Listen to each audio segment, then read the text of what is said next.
संपूर्ण प्राणी अन्न से उत्पन्न होते हैं। अन्न का अर्थ यहाँ खाना खजाना से नहीं, अपितु अन्न का अर्थ है ब्रह्म, अर्थात संपूर्ण प्राणियों की उत्पत्ति ब्रह्म से हुई है। उस अन्न अर्थात ब्रह्म को उद्देश्य बनाकर ही प्राणी यज्ञ करता है।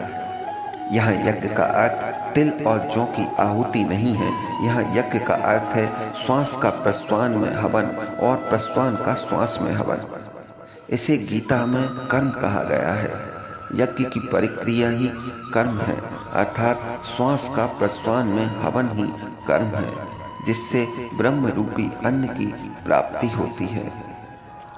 श्लोक में कहा गया है कि इस अन्न की उत्पत्ति से वृष्टि होती है। यहाँ वृष्टि का अर्थ वर्षा नहीं, अपितु कृपा वृष्टि है। पूर्व का संचित कर्म ही कृपा की बरसात करता है और बरसात से अन्न मिलता है।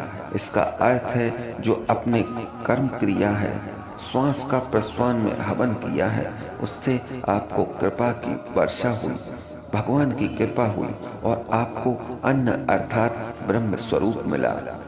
यदि बाहर में यज्ञ करने से वर्षा होती तो भूमि बंजर नहीं होती। यहाँ आंतरिक यज्ञ की बात की है। जब प्राणी विषयों में श्वास और प्रश्वान में हवन अर्थात अग्नि में जला देता है तो मन में कोई विकार नहीं रहता और यही कर्म कहलाता है। इस कर्म का फल स्वयं अन्न है, यानी ब्रह्म है, जो साधक को मिलता है। इसी ब्रह्म अवस्था को ज्ञान कहा गया है।